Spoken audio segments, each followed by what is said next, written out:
V soboto in nedeljo 15. in 16. aprila je v športni dvorani Slovenska Bistrica potekalo 26. in hkrati največje finale v zgodovini Twirling zveze Slovenije. Organizacijo letega je Twirling zveza zaupala domačemu Twirling klubu Sašo, ki je to nalogo tudi brezhibno izpeljal. Res je, 26. prvenstvo je velik zalogaj, zato ker je to doslej največje finale v zgodovini v 26 letih. Dobili smo ga mi, imamo izkušnje z organizacijo, ampak bom pa rekel, da delo pa ni lahko. To je en kup logistike, odrekanja, zadnji mesec in pol neprespane noči, ampak za tekmovalce se je splačalo potruditi. Ob izjemno močni konkurenci pa ni bila vrhunska le organizacija, temveč tudi sami rezultati domačega kluba, ki so presegli vsa pričakovanja. Proti pričakovanju, glede na včerajšnje rezultate, smo bili že zelo zadovoljni. Danes, to kar vidim, pa lahko rečem, da mislim, da je številka zlatih krepko čez 15. Twirling klub Sašo je tako finale zaključil s kar 20 naslovi državnega prvaka, 14 srebrnimi in 6 bronastimi odličji.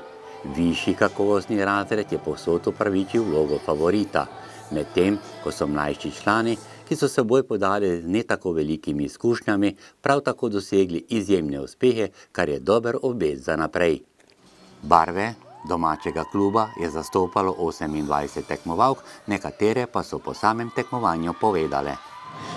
Današnji nastop se mi je zdel zelo v redu, dali smo vse od sebe, sicer še bi lahko kaj bilo za popraviti, vendar se mi zdi, da je bilo, kolikor se bi le dalo, dobro odplesano.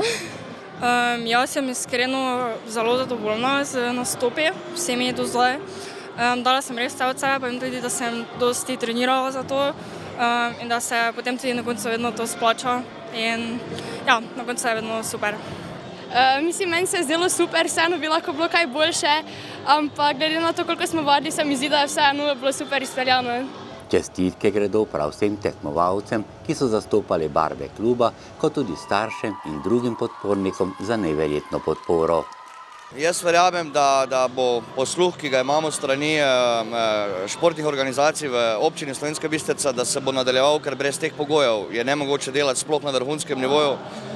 Zanimanje je veliko, saj imamo precej novih članov, novincev. Čakajo nas pa zdaj tekmovanje nekaj še doma, se pravi v Ljutomeru, potem pa so tu Češka in Španija, tako da nekako te domače stvari bomo začeli počasi seliti v tujino.